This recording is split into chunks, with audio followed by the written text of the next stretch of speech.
Event.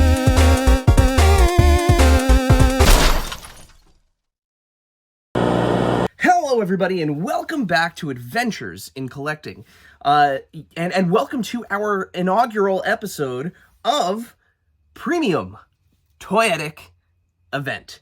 So this is where we take a professional wrestling live event, premium live event, pay-per-view, and we break down who we think are the most toyetic athletes, superstars from said event. And kicking off this kind of sub-series of Adventures in Collecting, we are starting with the 2024 WWE Royal Rumble. So Dave and I are going to take a couple moments of your time to tell us, or to tell you who we think the most toyetic athletes in the Royal Rumble were. So with that, Dave, why don't you start us off with your first pick? So I'm going to make my first choice from the first match of the event, which was the Women's Royal Rumble. Now, there were a lot of great returns, surprises, people from TNA like Jordynne Grace, who I'm sure will be getting a Power Town, so we'll talk about that during the next TNA event. But we are going to talk about the most anticipated debut for a women's wrestler in WWE, and that was, of course, at number 28 when Jade Cargill came into the match. Jade came out with "The Storm is Coming," came out with similar music with her logo, and some pretty awesome silver gear.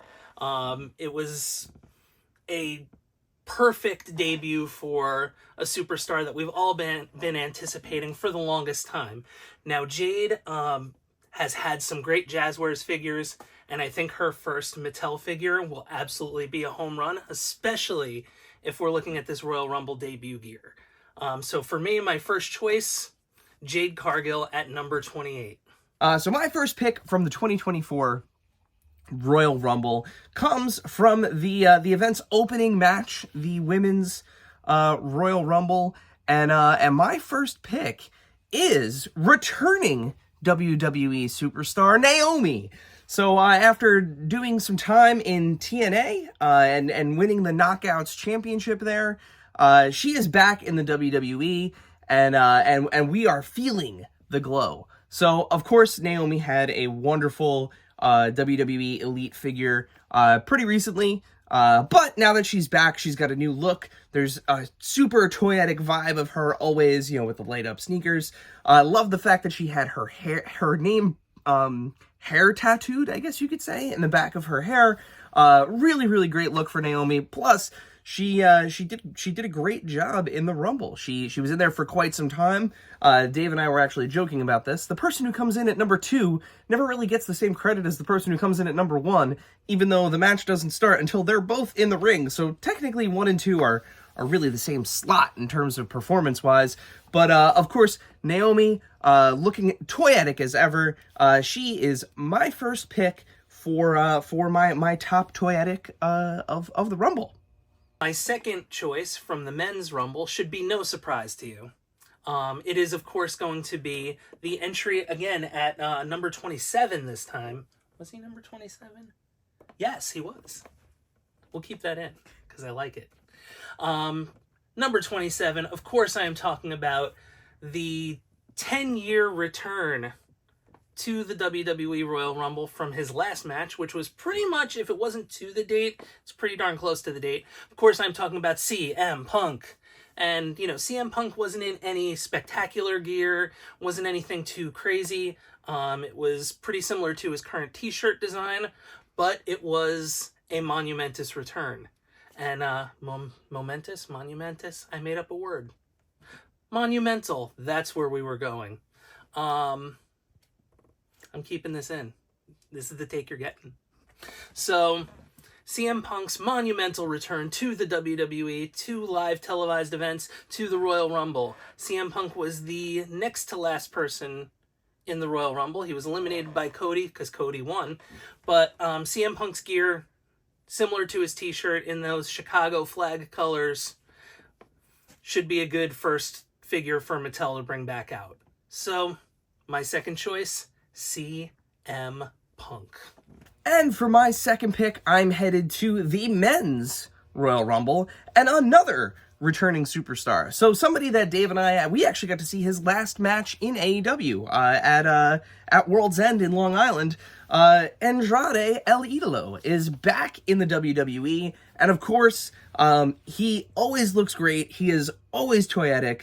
While I totally loved the whole DC Comics Black Mask vibe he was going with, while in AEW, look at this. I mean, his entrance gear, awesome. His ring gear, awesome. Andrade, full stop. Great looking dude. Yeah, and he's a hell of an athlete. So really excited to see how they work him back into the story. And I know, the way that the cycle goes with action figures, as we all know, it takes, a while sometimes to get these guys out. And it's been a while since we've had an Andrade WWE figure, but I think this is a great opportunity to nail one of those instances, as us wrestling figure collectors love to have.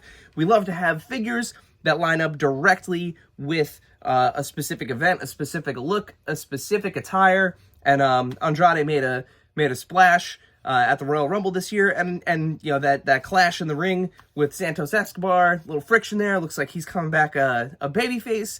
So great opportunity to work him back into the WWE Elite line. So yeah, my second pick is Andrade El Idolo. So there you have it, folks. There is your first edition of our Adventures in Collecting Premium Toy Event.